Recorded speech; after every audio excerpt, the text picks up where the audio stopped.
Hello दोस्तों, कैसे हो आप सभी। आज मैं आपके लिए कहानी लेकर आई हूँ, नई बहू और सासू माँ का मी टाइम। साक्षी की शादी को एक महीना हो गया था, पर ससुराल का माहौल उसे अच्छा नहीं लगता था। साक्षी के परिवार में सासू माँ निर्मला जी, ससुर जगदीश जी, एक देवर संयम, एक नंद पलक। दोनों कॉलेज में पढ़ते थे। मेड बर्तन सफाई डस्टिंग कर जाती थी। साक्षी और उसका पति विनोद दोनों नौकरी करते थे। सासू माँ घर संभालती थी, पर उनके घुटनों में दर्द रहता था। पर परिवार में कोई भी उनकी तकलीफ को नहीं समझता था। कल रात की ही बात थी। आलू मटर की सब्जी बनी थी। देवर जी कहने लगे, मम्मी मुझे नहीं खानी है सब्जी, मेरे लिए तो भिंडी बना दो। तो नंद क्यों पीछे रहती, मम्मी मेरे लिए बूंदी का रायता। तो ससुर जी बोले, चलो फिर तो थोड़ी सी पूरी भी निकाल लेना।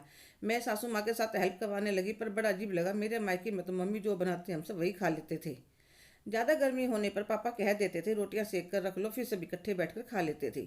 हमारे परिवार में 7 सदस्य थे, दादा दादी, मम्मी पापा, मैं, छोटा भाई बहन। जिससे जो काम बनता वह उतनी ही मम्मी की हेल्प करवाने की कोशिश करता। रात को काम खत्म होने पर कभी कैरम तो कभी लूडो भी खेलते, सब एक साथ। पर यहाँ तो सासू माँ का पूरा दिन रसोई में ही निकल जाता है। एक दिन छुट्टी वाले दिन दोपहर में मैं लंच तैयार कर रही थी। सासू माँ मेड के साथ ऊपर गई थी छत पर कपड़े सुखवाने के लिए। तो मैं पापा जी के पास गई और वहीं पर देवर नंद को बुलाया और कहने लगी, पापा जी देखा आपने सबने, मम्मी जी के घुटनों में कितना दर्द रहने लगा है। हाँ बेटा, मैंने कितनी बार कहा है थोड़ा पार्क में घूम आया करो, पर मानती नहीं। पलक कहने लगी, मैंने भी मम्मी को कितनी बार कहा है अपनी उम्र की सहेलियों के साथ किट्टी ज्वाइन कर लो। जगदीश जी कहते हैं, बहू बच्चे सही कह रहे हैं। पता नहीं तुम्हारी सासू माँ को घर से बाहर निकलने के नाम पर इतनी क्यों डरती है। पापा जी बुरा ना माने तो एक बात कहूँ। हाँ बहू, आप अपने कमरे में कितने दिन रह सकते हैं। अरे बेटा, मैं तो एक दिन घर से बाहर ना निकलूँ तो मेरा तो दिमाग भरना जाता है। हाँ पापा जी, यह बात आपने बिल्कुल सही कही। पर क्या किसी ने कभी मम्मी जी के बारे में सोचा है। पर बहू हमने क्या किया, हम सब एक दूसरे से बहुत प्यार करते हैं। हाँ पापा जी, यह बात सच है। तो देखिए ना, अब मम्मी का सिर पहले जैसा नहीं रहा। मैं नौकरी करती हूँ, दीदी कॉलेज जाती हैं, तो सारे काम का बोझ मम्मी जी पर रहता है।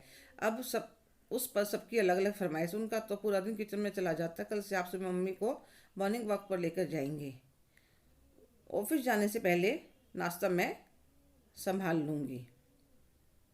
अगले दिन सुबह जल्दी उठकर साक्षी रसोई में आकर नाश्ता बनाने लग जाती है। कुछ देर बाद निर्मला जी आई। बहू को देखकर, तुम रसोई में क्या कर रही हो, ऑफिस नहीं जाना। हाँ मम्मी जी जाना है, सोचा थोड़े नाश्ते खाने की तैयारी कर दूँ। इतने में जगदीश जी आ जाते हैं। निर्मला चलो एक चक्कर पार्क का लगा कर आते हैं।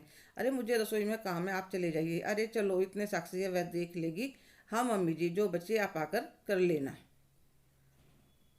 आधे घंटे में दोनों आ जाते हैं। आने के बाद निर्मला जी रसोई में लग जाती हैं, पर आज खुश थी बाहर की ताज़ी हवा खाकर। अब बच्चे भी जो बनता वही खा लेते। एक दो बार निर्मला जी को अजीब सा लगा। बच्चों से कहती भी और कुछ बना दूँ तो वह मना कर देते। ऐसे ही एक महीना निकल गया। अब निर्मला जी शाम को भी जाने लगी थी। बच्चे चाय दूध वगैरह खुद बना लेते, जिसको जो चाहिए होता। एक दिन निर्मला अपने पति के पास बैठी थी। कहने लगी, बाहर जाकर मन बहुत अच्छा हो जाता है, पर पता नहीं मुझे ऐसा लगता है बच्चे मुझसे नाराज़ है। मैं जो बनाती हूँ वही खा लेते हैं, पहले की तरह फरमाइश भी नहीं करती। वह नाराज़ नहीं है। तुम्हारी बहू ने उन्हें समझाया कि मम्मी को भी थोड़ा मी टाइम यानी कि अपने लिए समय चाहिए। फिर अच्छा भी है, बच्चों को सब कुछ खाने की आदत होनी चाहिए, ताकि कहीं आए जाएं तो भूखे ना रहें।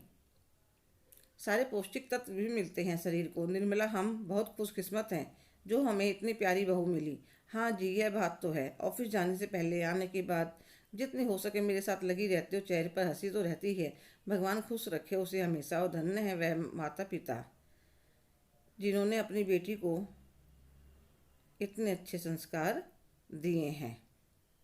हेलो दोस्तों, कैसे हो आप सभी। आज की कहानी आपको कैसी लगी, कमेंट करके ज़रूर बताइएगा। अगर आप मेरे चैनल पर नए हैं तो प्लीज़ लाइक, शेयर, सब्सक्राइब करना ना भूलें।